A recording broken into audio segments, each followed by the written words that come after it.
Hi Bronco fans, welcome to the channel and welcome to another video in our Bronco build series. Today we're going to be doing a custom installation of an ARB onboard air compressor.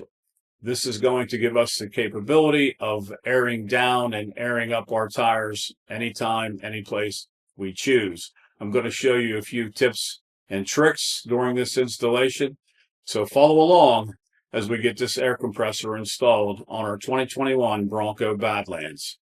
So folks, this is our 2021 Bronco Badlands 4-door soft top. This Bronco has a 2.3 liter EcoBoost 4-cylinder mated to the 7-speed manual transmission.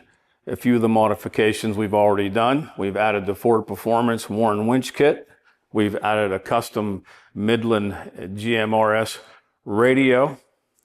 We've installed these incredible ARB Solus 36 lights, and we've installed an 1.5-inch ready lift front end leveling kit to make up for the extra weight up front here with the winch. So let's go over our materials here that I have assembled for this installation today. Of course, this is the star of the show. This is the ARB CKM TA12. 12 meaning 12 volt. This is also available in a 24 volt version. And as you can see, this is our twin compressor. This is our ARB mounting bracket. This mounting bracket is designed specifically for the 6th generation Bronco. This will fit both the 2.3 liter and the 2.7 liter engine models. The tray itself is powder coated aluminum. All the other parts are powder coated steel. It comes with some very nice 8.8 grade metric hardware, some P-clamps for your wire looms, and some zip ties. Now the rest of the parts I'm going to show you were assembled by myself for this custom installation. One of the more important pieces, this is the ARB remote location hose coupler. This is where your hose will plug into to air up or air down your tires. As you can see, the back side of this coupler, this is what I call a bulkhead fitting coupler, and it terminates with a -4 JIC flare fitting. This is going to be mounted to the front of our winch mount right here. That way when we plug in, we're not dragging hoses over our hood. We don't have to even open the hood up. So if that works out, that's going to be really cool. And how we're going to get the air from the compressor to that coupler is by using, first we're going to start with this Fragola 1/4-inch NPT by -4 AN flare fitting. This is a 90-degree swivel. Very cool. This will thread in to the port on our air compressor. And then this 8-foot -4 hose will connect our compressor to our coupler. Let me tell you a little bit about this 8-foot hose. This is from Red Horse Performance. Summit Racing is the supplier. This is a PTFE lined, stainless braided, and vinyl coated hose with -4 hose ends. Now, I'm going to talk about the -4, the AN fittings. This is an AN fitting on the hose. All right, pretty common, race car stuff. This hose could be used for a variety of applications, nitrous, hydraulic lines, air lines, whatever. This is a -4 JIC fitting. So, the -4 AN and the -4 JIC have the same 37-degree flare. The only difference is the threads are slightly, and I mean slightly different, but these will mate up and they will seal. If this was a hydraulic application, say a brake application, I would not recommend mixing AN with JIC, because this is just air that's going to be used to air your tires up. Not that critical, and we should get a good seal anyways. So we've got some weather packs here, and this is what is going to allow us to connect the wire, the switch wire from the compressor to one of our auxiliary switches. The Badlands is equipped with 6 in-cab auxiliary switches, and I intend on using one of those to power or to turn on the compressor.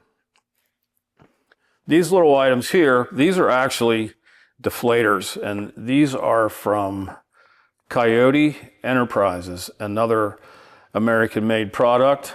And although you can use the SpeedFlate to deflate your tires also to the same pressure, it's going to be a little quicker to use these. You don't have to get the hoses out, drag them around the Bronco. You just screw these on, you preset these to your desired pressure that you want to run, and that will deflate all 4 tires to a preset pressure at the same time.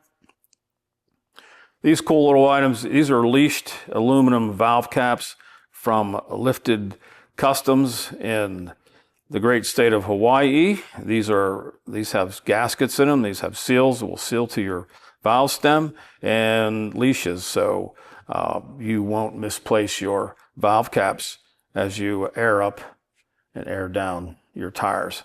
So that's what we have, guys. This should be a really neat, clean, custom installation. Should look like factory under the hood when we're finished. So there it is, guys. There's our compressor.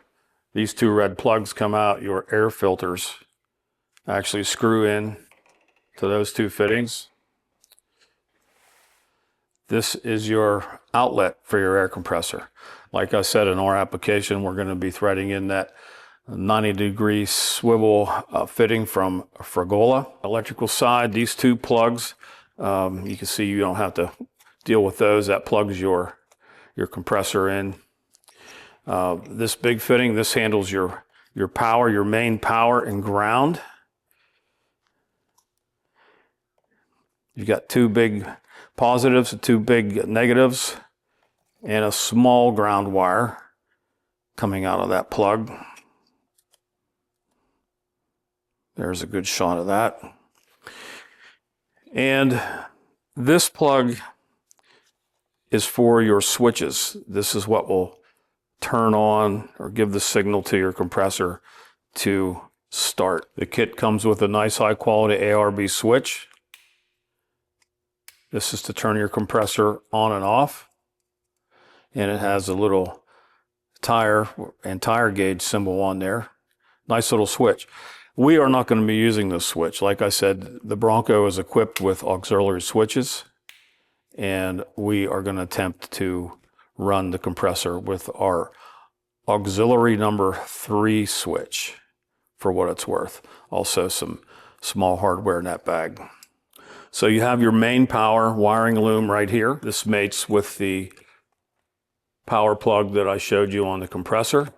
And then on the other end, you have 2 very large fuse holders with 40 amp maxi fuses already installed. These will go to your battery, and we have these 2 harnesses, and we're going to show you what these are for. This is where it gets a little tricky for some people maybe. So we're going to start here at the compressor and try to make this as simple as possible. This plugs into your compressor. This is your signal wire that sends a signal to your compressor to start. Moving back this little loom, these 2 plugs would plug into your ARB air locker, your locking differential lockers, if you were running air lockers. So the Badlands, the Bronco Badlands, is already equipped with locking front and rear differentials. So we will not be using these plugs on this application. But this kit is set up to really be able to use the compressor for whatever you need it to do. Run air tools, air lockers, however you want to set this up. Like I said, we already have locking diffs, so we won't be installing the manifold or switches for lockers. So we will not be using these plugs. On the other end of this loom, you will see an unassembled plug. So normally, and the reason this is unassembled, it's so you can get these wires through a firewall grommet a lot easier than you would be able to with this plug. So you put these through your firewall grommet first, and then you install it, okay? You put this plug on the end of the terminals, and that plugs into the third little wiring harness that you have. So after you assemble the plug, you would plug it into this. Now we're all inside the cab now. You would plug it into this, and then you'll see you have all of these terminal ends, okay? And they're marked. This one is marked isolating switch. That would be this switch that I showed you earlier. And then you have the other two are marked switch 1 and switch 2.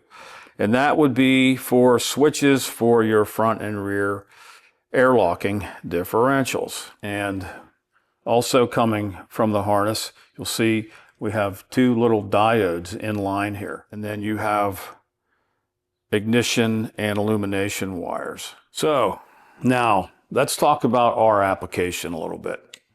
Since we are not using the factory supplied switch or ARB air locking switches or anything like that, we will not be using this part of the harness at all. So in our application, it's going to be pretty simple.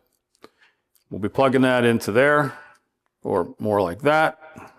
You'll see coming out of that plug, there is a black and a purple wire. That's easy enough. The purple wire is going to run to our aux switch, and the black will just be a chassis ground. So we'll be taping these or taking these plugs off, probably just going to eliminate them out of the loom. We're going to use as much of this loom as we need. We won't be using this end at all, but it gives you a nice long lead here. As you can see, this will run the whole way from the compressor to where our aux wire from our aux switch is. That's a rundown of the parts. First thing we're going to do is we're going to start getting our mounting bracket installed, and we're going to show you how you do that. It shouldn't be that difficult. It should be a pretty straightforward process, and this shouldn't take long at all. But at the end of the day, we should have a really nice custom onboard ARB compressor. Okay guys, let me show you where we're going to be working. Right here in this area is where your compressor is going to be mounted. The first step is to unplug your DCLM module. This is this plug right here. There's a little tab in the front that you have to push, and then pull that lever back, and you just unplug just like that. And you take your 1/4 inch ratchet with an 8mm socket, and you want to remove these 3 6mm bolts. So you do that, and you take your module off. So after you unplug this module and take those 3 bolts out, you're going to see a little scrivet holding the bottom leg of the mount onto the inner fender well. And so remove that scrivet, and make sure that as you remove that scrivet, you're hanging on to this so this doesn't fall down into your engine compartment. You do not want to damage this module. So guys, I'm going to tell you there are some areas of these directions that are a little vague, and I think this is one of them. I'm going to try to clear this up for you. When you remove the module and the bracket as one piece, go ahead and remove the module from this bracket. We will not be reusing this factory bracket. Your module will actually attach to the underside of your compressor base plate. So go ahead, once you get this off, separate these two pieces. So this is the separated DLCM.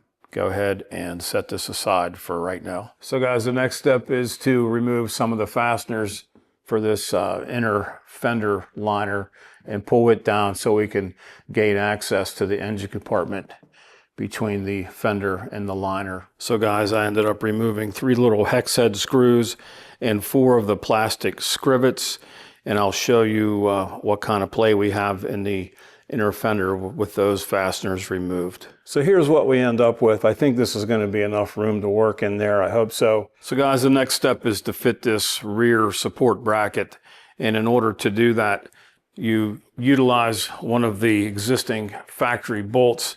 Now this is a little tough to see where this is exactly at because of the washer bottle, but right there where my pointer is hitting, that is a factory 8mm flange bolt. We will remove that bolt and use that to start the installation of our rear support bracket. So we have our rear support bracket installed, and you want to leave that just a little bit loose right now at this time so you can adjust it, but you end up reusing that factory 8mm flange bolt that you took off. Just reuse that. It's just one bolt holding it on right now, and just don't tighten it the whole way. Okay, the next step is to install these 2 parts here. That's your rear support arm and this little bracket here, which attaches to the firewall and then to your inner fender liner. This is another part where the directions are kind of vague and they don't tell you step by step exactly what you have to do, but that's what I'm here for, and I'm going to tell you what you got to do next. You're going to see a 6mm stud right there with a nut on it and a small bracket attached to your inner fender liner. You want to remove that 6mm nut right there, that flange nut, and there's a scrivet that holds this little bracket to your inner fender liner. You want to remove that nut, remove that scrivet, and remove this bracket. Okay guys, for that step, this is where pulling down that inner fender liner will come in handy. That little stud sticking out there, that's that 6mm that the bracket is attached to. So we've taken our bracket off and we've already gotten our nut stick back in that little slot, and you want to put the flat side of that nut stick towards the engine, and you can see, I believe you can see the 10mm threads. So now we're going to fish that rear arm down onto that 6mm stud and fasten that and do a temporary bolt up, 8mm bolt up top to the rear bracket, and then get our 10mm bolt into the nut stick. And then after that nut stick is secured, you just break that, wiggle it around and break that handle off of that nut, and that's why they call it a nut stick. That handle is just on there so you can get it in place temporarily. And this is an area where the directions are really vague, so I hope this helps out. So here we go. Here's the bracket that we just took off of the firewall. There is a second scrivet. There's a scrivet and a nut holding this onto the firewall. The scrivet, you have to pop that out, and we will not be reusing this bracket or the scrivet. I recommend to make pulling these scrivets, this is what I call a scrivet popper. These are relatively inexpensive. But if you get a scrivet where the inner part won't screw out of the outer part, well, you just pop it with these, and you may need new scrivets. Sometimes they don't survive. Okay guys, because these directions are so vague, I really want to make sure you see what this should look like when you're done. You can see I have my rear support arm and my little smaller bracket that attaches to this inner liner. You can see I have it attached. I have the factory, the OEM 6mm captured washer nut back on that firewall stud. And then I have my 10mm nut stick with the flat side towards the engine compartment already back in through that slot. And this is going to be a little tricky, but I think I can get that 10mm bolt started from this fender well access. If not, I might have to try from the top side. But let me show you which 10mm bolt goes with that nut stick. You only get one of these. It's the black 10mm thread. Okay guys, well, we had to backtrack a little bit. This 10mm thread bolt that I showed you that goes through that rear support arm would not go in to the nut stick, and let me show you why. And it's all because the directions again are very vague and just not that great. So let me show you what I had to do. So as you can see, I had to take the arm back off. So that slot on the other side of that 6mm stud, you can see that was covered by the firewall insulation. So I had to just take a utility knife and cut away the part of the firewall insulation that was covering that slot. That is where the 10mm bolt is going to go through. Just open that slot up. You can see the nut stick is installed. And I think now we're ready to install that rear support arm. We'll see what happens, but no mention in the directions of having to cut that insulation. Maybe all Broncos aren't built the same, but I'm figuring everybody's probably going to have to do that. So there you go. Okay, guys, second time around for this rear support bracket. We have both our 6mm stud tight and our 10mm bolt. As you can see, our nut stick is still sticking out there. We'll just work that back and forth till the excess breaks off. One important thing, as you're tightening both those fasteners down here at the firewall, what you want to do is install an 8mm bolt right here between the first bracket we put on and connect it to that firewall bracket. And what that will do is that will clock that firewall support arm. That will clock that in the right position. This is just temporary. Okay guys, the next step is to install this U-bolt channel behind the chassis from the top. I know those instructions are a little vague, and to be honest with you, the pictures are not much better. But we're going to show you exactly where this goes. One of the important things on this piece, you'll notice there's a notch right here. This notch goes up. I'm going to install this just temporarily. I'm going to show you exactly where it goes. And here is that bracket right here. So this is your front support bracket. This is the top. This edge right here will face up towards the ceiling. You can see you have some welded nuts on the backside that will be on the bottom. And you'll use these two 10mm bolts through those two holes into the bracket that we just installed. You want to leave these loose for now, and that is so you can slide this bracket along that support member and get the right spacing for your plate. Okay, another missed step in the directions from ARB. You'll see your wire loom is connected to that cross member we just talked about. You need to pop that out, cut the zip ties, and do away with this wire loom hanger altogether. And then you can bolt your bracket like we just talked about. And then if the wire needs support, you can zip tie it to the support bracket. Okay guys, you can start to see our cradle taking shape right now. Both of these top brackets, the front and rear, you want to leave those loose at this point. Now, the next step ARB wants you to do is measure between those brackets to get 220 millimeters. We're not going to do that. We're going to set this plate on top of our brackets, and this attaches to these brackets with 5 8mm threaded bolts. So we're going to put those bolts in, and what that will do is that will move those brackets to where they need to be.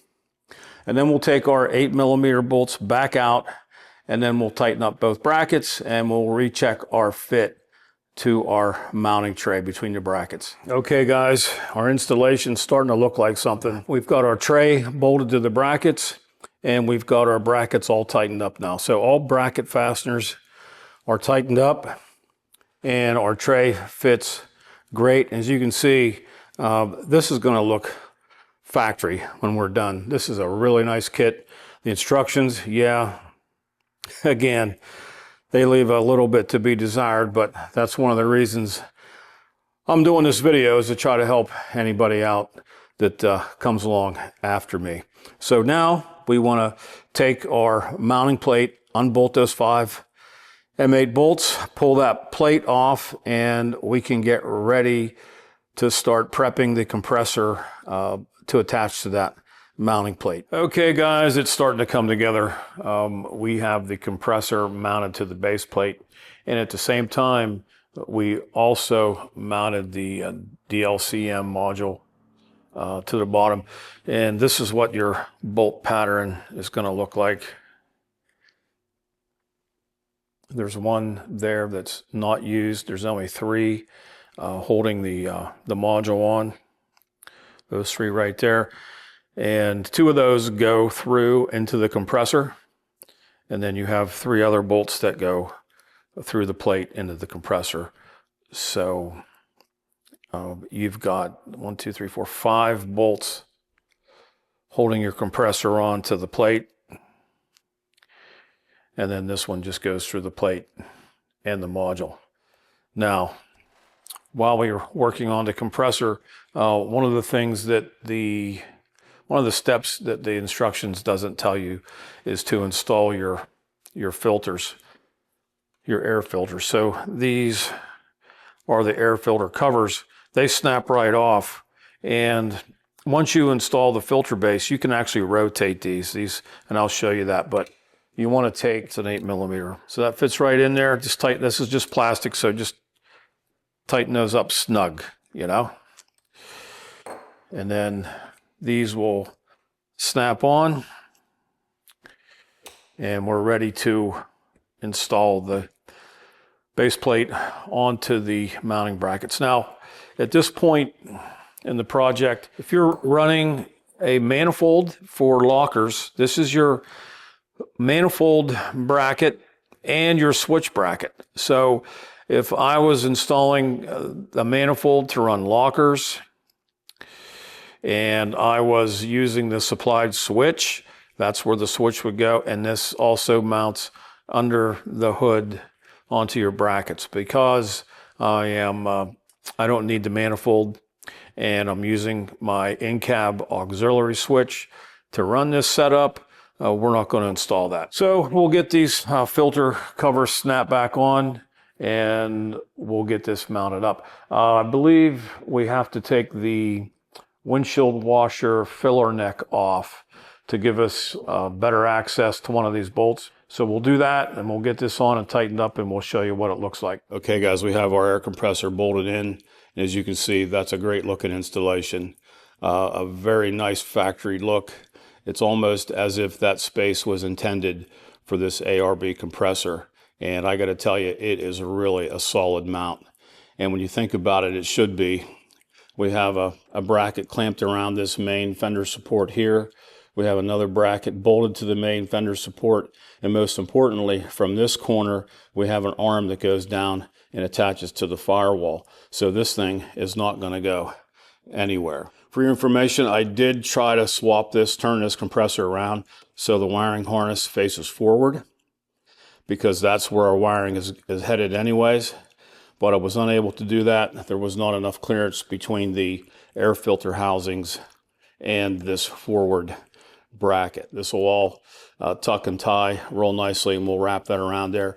But first, the next step is to get our washer bottleneck put back on, plug in our module from underneath there, and then button up our inner fender liner, and then we can move on to the wiring. Okay guys, I just wanted to share a quick tip with you. Something that's not mentioned in the directions is after you plug in your module, the ground strap that we took off in step 1, bring that back up and bolt it to the original location, and then you can just bend that tab so the harness goes straight back and looks real clean. So we have our washer neck reinstalled and our harness plugged in, and we're going to show you what that looks like. There's your harness plugged in. That plug will only go on one way. I'll give you another shot at our bracket down there. The excess nut stick, we have cut that off, and we're ready to button this inner fender up. A tip for you: where those little hex head screws attached to these little, I call them Timmerman clips, you want to put a little WD-40 on these, and also the screws themselves. These things could be problematic to begin with, so you want to make the installation go as easy as you can. Make sure these are back in place. Okay, it's finally time to start wiring up this compressor. Now would be the time to disconnect the negative terminal at your battery. I put a little piece of cardboard between the battery post and the Bronco wiring, just to keep that separated while we're working on the positive. As you can see, Ford gives you a lot of terminals to attach positive wires to, and a few on the negative too, so pretty convenient. One thing I wanted to show you: when you're done putting your inner fender back, you're going to have a hole right here. Okay, that is where there was a scrivet that went through this inner liner up into the bracket that we no longer use. So this is what I had a few of these laying around. It's just a push plug, fairly large diameter. Just go ahead, and as you can see, I already put one in there. And that is right under your DLCM, and that'll help keep water and debris from getting up in there. You definitely want to fill that hole. So now onto the wiring.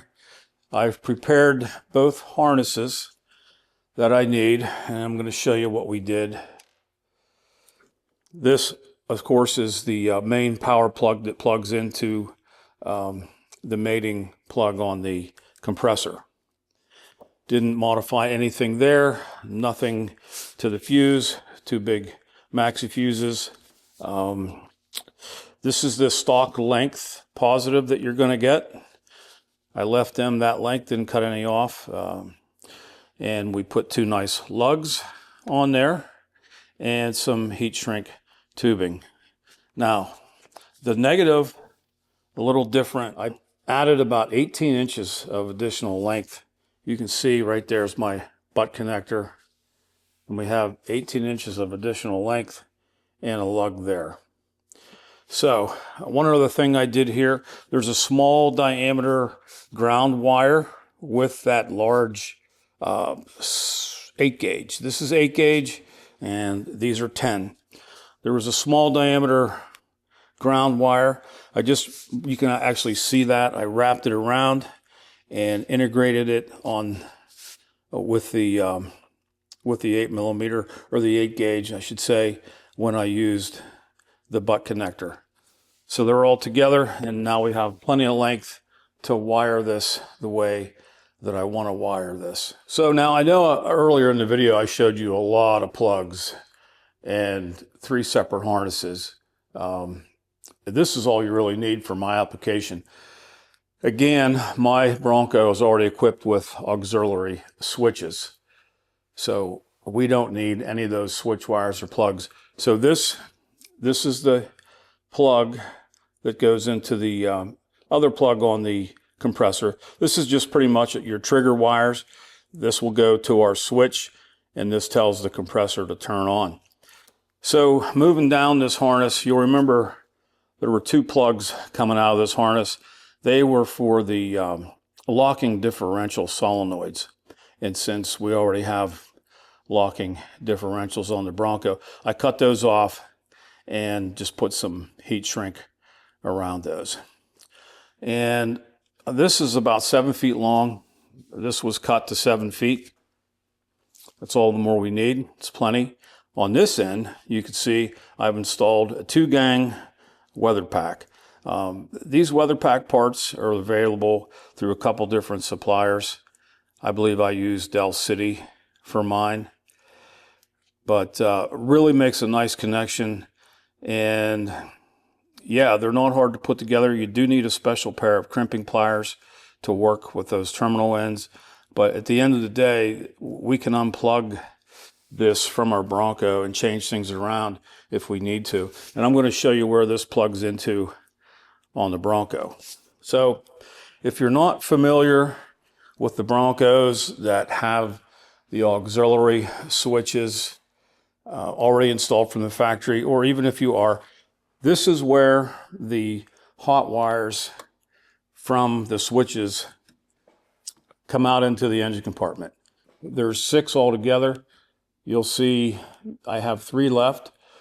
I'm already using 3 switches, one for the ARB lights and the other for the radio. And now switch number 3 is for my air compressor. That would be the switch number 3, the 2021 Broncos would be the purple and green wire. All right. And as you can see, I've terminated that with the, we'll call it the female end of the weather pack, with a short ground lead that just goes right over here with another ground. So that'll plug right in here. And if you need to change things around, you can just unplug that. I highly recommend putting fittings on the end of these aux wires that you can plug and unplug, because they don't give you a lot of wire to work with. And if you don't do that, you want to change things around, you have to keep on cutting wires and they get shorter and shorter. So go ahead and do that. That's what I did. It makes for a nice, clean job. All right, we've got our wiring finished, and just let me show you what we did here. We'll start at the compressor. You can see we've got our plugs tucked down in there very nicely and out of the way. We put our both harnesses together, and let me just show you what I used. I have this cloth style split loom that I really like to use applications like this.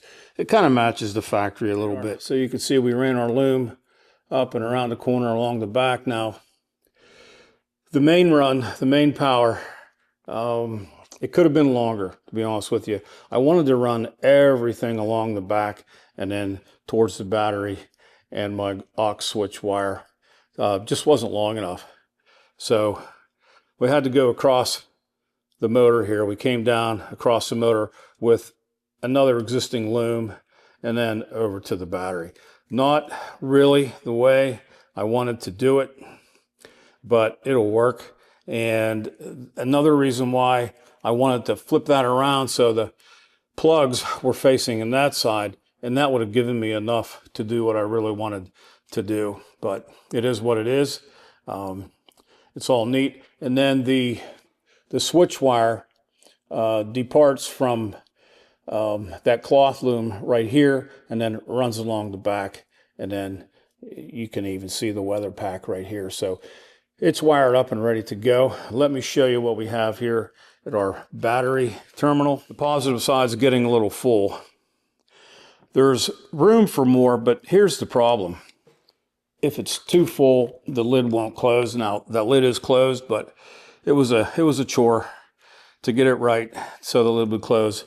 There's our 2 fuses there. There's the negative side.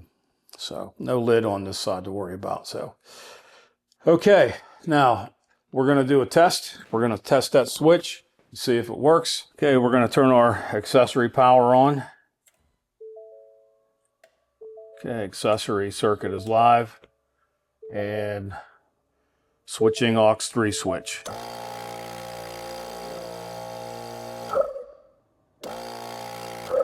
All right, okay, so that was a good test on the wiring. Compressor works, switch works, everything works like I expected it to. Next step is to plumb this up for air so we can actually use it to inflate our tires.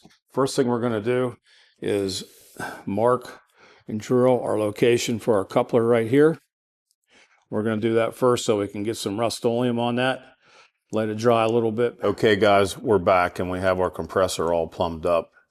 As you can see, we have our 90-degree swivel fitting installed. And I just want to say, if you need to use a 90 there, I highly recommend using a 90 swivel. That way you can get that as tight as you need to, and you don't have to worry about which way your fitting is pointed.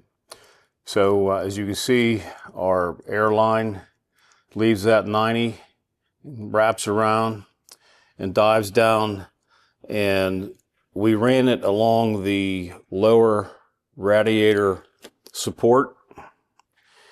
And what you're going to have to do to get it out to the front, I removed that front skid plate to give yourself easier access to. Okay, we have our deflators from Coyote Enterprises installed. These are set from their factory at about 15 psi. We're going to give these a rip and see how long it takes to bring these tires from 35 psi down to 15.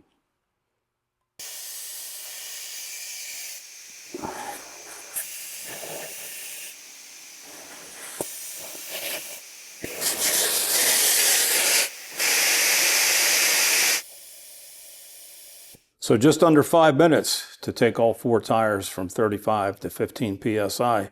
Not too bad. But as you can see, we've got some nice deflection at 15 pounds. Now these are the stock tires. This is a C tire, a 6-ply. So you're going to get a little bit more flex out of a C than you would a D or an E. We have our speed plate system installed. I got to tell you what, guys, this is pretty cool. We're going to leave the hood open just so I can listen to it and look at it. But normally, you don't even have to open the hood now because I have that auxiliary switch in the cab and you plug in here to the bumper. Now, this speed plate's pretty cool. You can see that orange coupler. I don't know if you can read that, but there it says open. And you slide that towards the gauge to open the system. And right now it's closed. So we're getting a reading on those tires of 14 psi. That's equalized now. So they're all equalized to 14. And that's another cool thing about this system. You're going to get the same pressure in every tire. They're going to be absolutely equal. So what we're going to do is we are going to activate this system. Normally, I would start the truck while I'm airing up tires. But we are inside, the doors are down, and it is fierce windy out today. So we're not going to start the truck, and we're going to time this to see.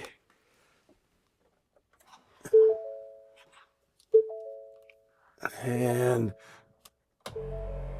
now you heard that compressor charge. It's charged. It's ready to go. And we're going to slide this open.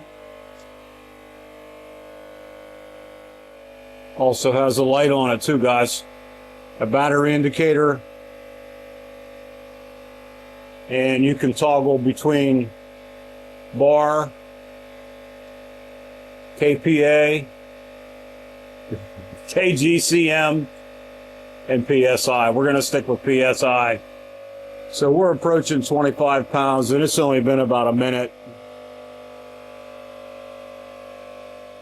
I'd say it's been about 3 minutes, and we went from 15 psi to 30 psi. There's 35, guys. We're going to slide this. So we just closed that system, and the compressor shuts down. Now, you can see you may have to readjust this because once we close the system, it's going to equalize, and we have 33. So we just slide that valve. Go a little longer.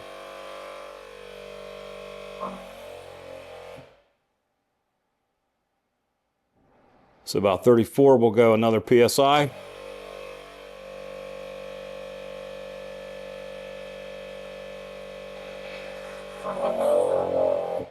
There we go, 35.2. That's going to give you a little bit when you take your air checks off your valve stems.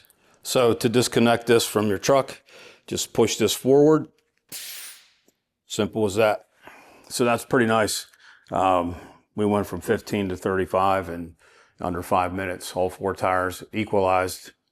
I can't complain about this project. So check it out, guys. We have our leashed valve caps here from Lifted Customs, and they're nice because they're hex, they're aluminum. They've got a rubber gasket, and they're a little bit longer.